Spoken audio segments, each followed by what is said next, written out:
Okay, so good evening, everyone. My name is Tabatha Watson, and I'm the director and curator here at Homer Watson House and Gallery. Thank you for joining us tonight for the virtual reception of our current online exhibition, Intersections, by artist Pia Braza.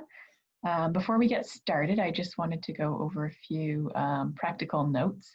So we've got it set that everyone joining will have no audio or video.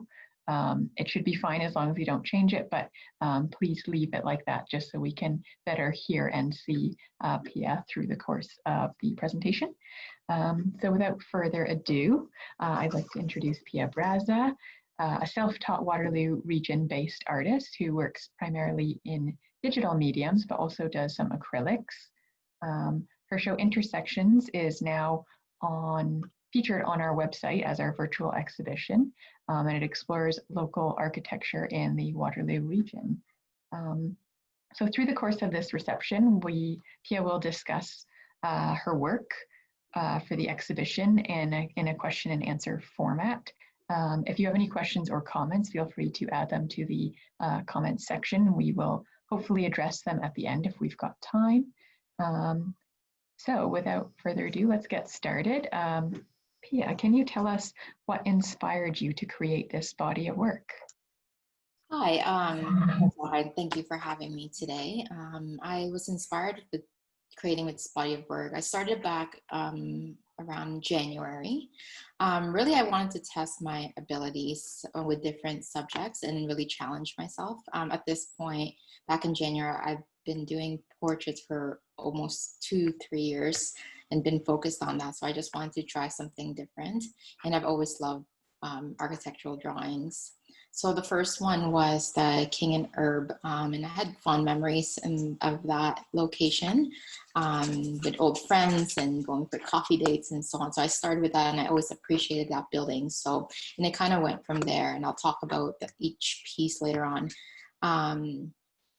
Through the pandemic, I started seeing these locations differently just because we've been so isolated in our own homes. And every time I kind of drove some of these locations, I started seeing them differently and started seeing, the stories behind it. And every time I shared on Instagram, somebody would comment or message me on Instagram and say, hey, I love this because this is the place that this happened. So that's kind of where the whole collection started. That's great. So for those of you who have already seen the exhibition, you'll know that that there's some stories related to each of the pieces. But if you haven't had a chance, I wonder if maybe, Pia, you can just tell us more about some of these stories, which ones stood out to you. We can show some images as well so that people can have a chance to follow along. Yeah, that sounds good. What I learned, though, is that through this process, these buildings mean so many different things to so many people. And there's a lot more to these buildings. So this one is Aronson Queen, which better known as the Kitchener Public Library. The story that comes along with it is from Sheila, and I believe she works at the library. And I really wanted to just commemorate those services that we often take for granted until they're gone and we start, missing them. And this was drawn during the pandemic. So that was one of the things that I was really missing, is being able to just pick up some books and there. So I wanted to kind of celebrate this location because of that. My personal story with this specific location, I didn't grow up going to the KPL. The neighborhood that I grew up in, we had the mobile KPL. I don't know if you remember those or if that dates me. It was bus would pull up at our school with some books and we would borrow from there. So that was my memories from KPL, but not in this specific location. Yeah. We can go to the next one. This is Charles and Francis. This is better known as the Tannery. Tasha's story that's posted on the Homer Watson website must have been from before the redevelopment of the Tannery. So imagining her story, and it must have been so surreal for her to be in there knowing that there's so much history in that building. And also it was before it was redeveloped, so there must have been a lot of unknown, still a lot of unknowns for what the potential of the building could have been. My history, my personal history of the Tannery, I worked at the Tannery for about 4 years at D12, doing a lot of creative work. I was a manager of graphic design team here. We had a lot of fun. I was surrounded by a lot of creatives and really sparked something in me to do my own creative work. At this point, I wasn't doing art yet. I was doing art when I was a child, and then took a long pause to raise my family. And then I returned to it about 3 years ago. But during this time is really when I started thinking about it again, and really having this like nagging feeling to return to my artwork. I love my time at D12. I met lots of good friends. So there's a lot of great memories in this building for me. Next one. Well, Charleston, Ontario is the front facade of the terminal, the Charles Street terminal. Last year it was declared redundant. So I had, I'm sure the next step would be kind of tearing it down. So I just wanted to celebrate it because this was, for me, this place was a big part of my high school years. This is where we all met after school, right? Like all the different schools in the city where they intersected after school. So like I went to St. Mary's when it was still downtown. So that kind of dates me, but met friends from Cameron, Eastwood, and other schools around the city. So this place was really important to me. Next one. So this is Dugan College, previously St. Jerome's. I think now it's a Laurier school. So I was part of the cohort of St. Mary's High School when they reopened part of this behind this building. So we used to have art classes back in high school in that building. So in one of our classes, one of my favorite fondest memory of high school in art class was actually drawing this building. I picked this building specifically back then, and I still kind of appreciate this building because of the intricate and details and also the history behind it. So the next one. The Father David Bauer and Caroline are the Seagram Distillery. I personally don't have a lot of I don't have any personal stories attached to this building, and nor is there is one posted on the Homer Watson website. However, when I drew this, I did get a few comments from people online saying, I started my family, I lived here, my first home was here, and so that's why I wanted to celebrate it. I also wanted to draw some locations that I just admire and hopefully spark some conversation with each other if they have their own memories, and share that online or share it on social media if they wish. So I also wanted to kind of leave a bunch of like blank spaces for other people to have those conversations. So this is one of them. The next one. Josephine Goggle, I feel, is probably one of the most important landmarks that I drew. Laura shared a story that's posted on your website, which was very personal about her growing up and remembering this was a meeting place for her parents while they were divorced. So I'm also a divorced parent, so that story resonated with me, and kind of thought about that and try to put myself in my children's shoes as well. So other than that, what this means to me is that it's always been a backdrop for a lot of cultural events in Kitchener-Waterloo. I remember immigrating here when I was younger and having those multicultural events where we got to share our culture with a lot of pride with each other and learning about each other. That's always been in the backdrop of those events. More recently, it's been a backdrop for the KW's Solidarity March, as well as the Land Back Camp. Again, a lot of it's a meeting place for everybody to kind of celebrate, but as well as kind of stand up for their own cultural background and with pride. So I think that this is a very important backdrop for a lot of those types of events in our region. The next one.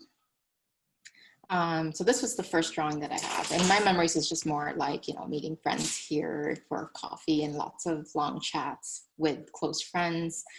Shelby's story was really inspiring. This is like a very intimate story with his family that he shares here. And I think a lot of these places will have a lot of those stories. I personally don't have anything deeper than that, but I really appreciated Shelby's story because it's a really personal one, and really grateful that he was able to share that. Next one, King and Francis, or the Kaufman Lofts. So the story was from Gary, sharing a story about immigrant families coming here, working with other immigrant individuals, and I encourage everybody to kind of go on the website to go into stories. I'm not going to go into details, but what resonated with me with that story is that I also immigrated here when I was a child, and I remember that sense of community where you gravitate with other immigrants and support each other. And really, that was the story behind Gary's story, was newcomers into the region supporting one another. And I remember a lot of that.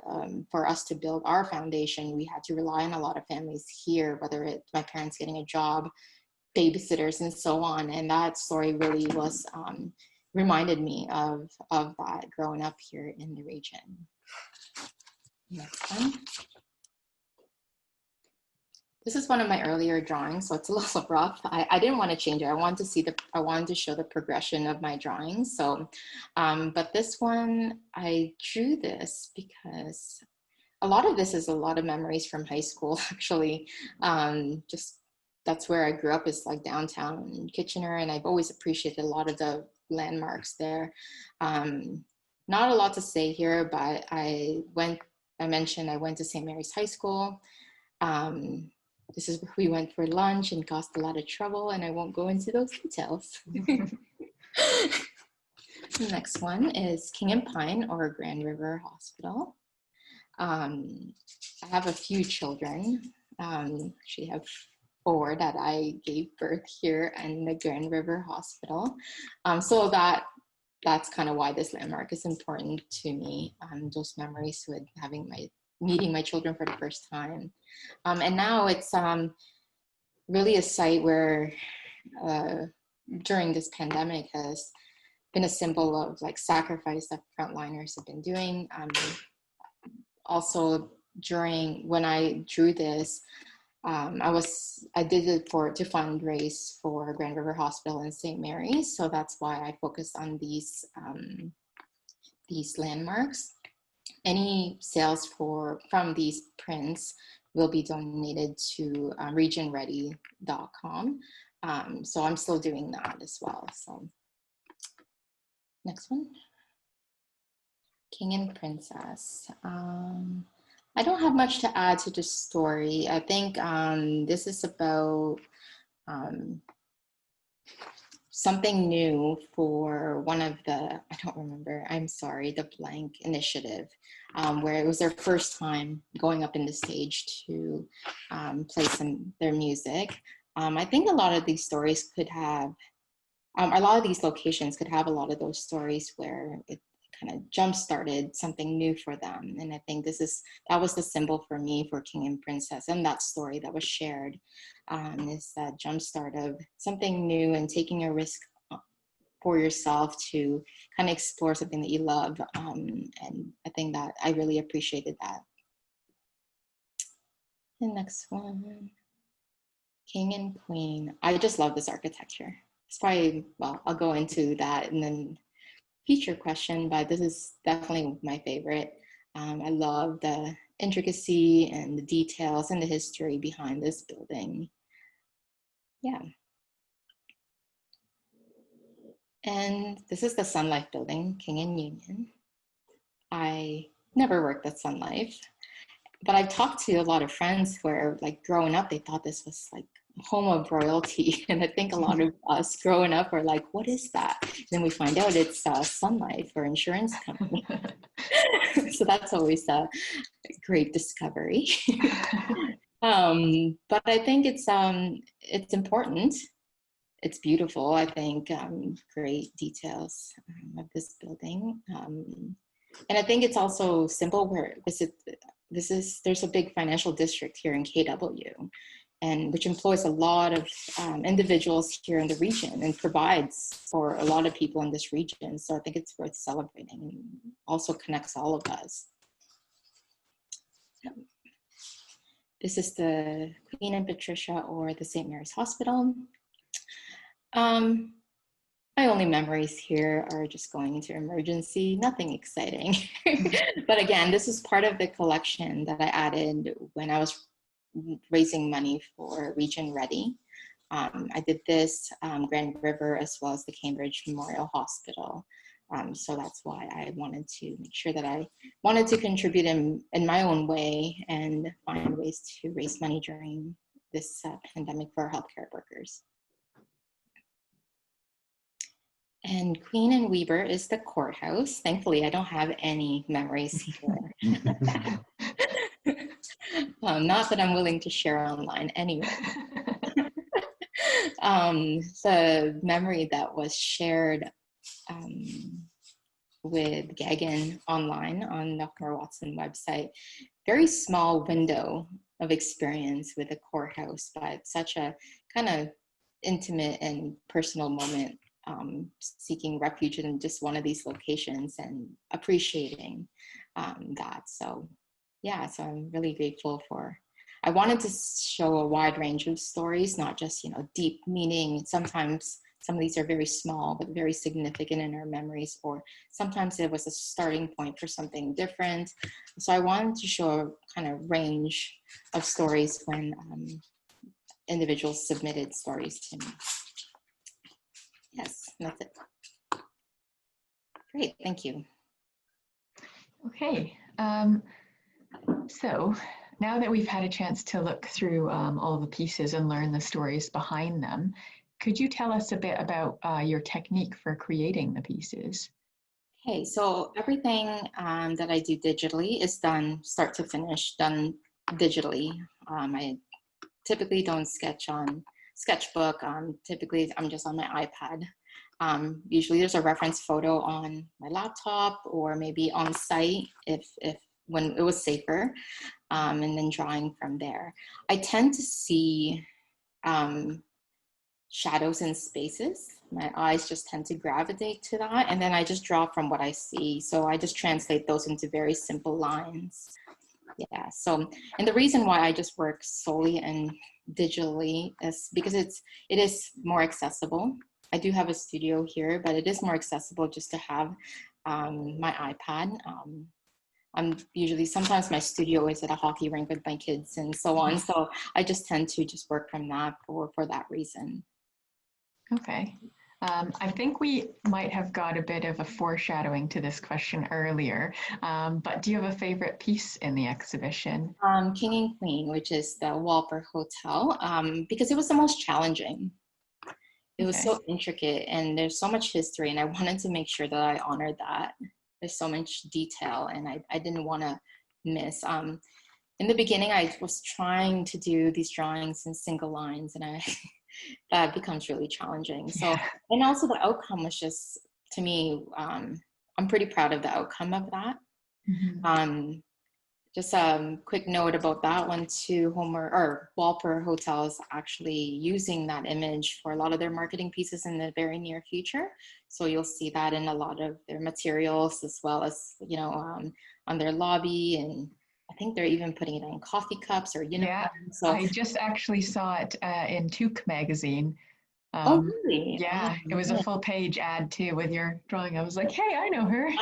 Amazing. So it was quite nice to see. Yeah. Yeah. So I'm very glad that they also appreciated it. When doing images of local businesses, or I want to make sure that they appreciate it as well, because I'm representing their business. So I'm very happy with how that turned out. And also I learned a lot, and because it was so challenging to draw.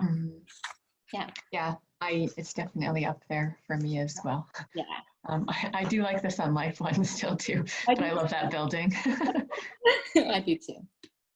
So what's next for you? Are you working on another project? Are you going to carry on memorializing other architectural pieces or? Yeah. I'm actually surprised how much of an increase interest has been over the last couple of months. So I'm working on a lot of commissions over the next couple of months. However, I want to take some time to really reflect on what I've learned and also what's the next step. My intuition is to go back to traditional art and going back to canvas and paint. I did start translating some of these images into acrylics. So the first one, because my favorite, I did a painting of the Walper Hotel and hoping to do a series as well of that onto, traditional mediums. So that's kind of my next challenge and my next project, and hopefully have some to show in the near future. Yeah, sounds exciting. You'll have to Yeah, keep us posted. yeah, definitely. Okay, and I'll just check if we've got any questions from the audience. No, I don't think we do. But if people want to learn more about your artwork or purchase anything directly from you, where should they get in contact? All my artwork is available on my website. It's piaartstudio.com, or on social media. I'm on Instagram, Facebook, they're at Pia Art Studio. So Perfect. I seem to be always online posting. So you Yeah, can also get a hold of me there. yeah, and I think we have links to Yes. all of your social media and website as well via the Homer Watson website. So if you've been to the exhibition, you can also find Pia's contact information there as well. Yes, and some of the prints are also available on your location at home. Yes, yeah, I was just going to say that. So if you're interested in any of the pieces, we do have them for sale as printed copies at the gallery. You can come in to purchase them. If you like non-contact purchasing, we can also arrange that as well. Just email info@homerwatson.on.ca and we'll be sure to sort that out for you. I think some of them would make really great Christmas presents for those people who are organized enough to be Christmas shopping already, particularly if you have a special memory of any of these locations. I think they'd make really great gifts, pretty sentimental as well. So yeah, check them out if you're interested. But that brings us to the end of our virtual reception. So I just wanted to thank everyone for tuning in tonight. And a huge thank you to Pia Braza for sharing her artwork and the stories behind it. Intersections will be on show on our website until November 2nd. So make sure you check it out before it leaves. But we also have the prints available for sale at the gallery, and we will have some more virtual receptions coming up as well. So next Thursday, we'll be sharing our current in-person exhibition on Homer Watson called Beyond Paint, Homer Watson's Works on Paper. And keep an eye out for future events as well. So thanks again for joining and have a good night. Thank you for having me. Bye.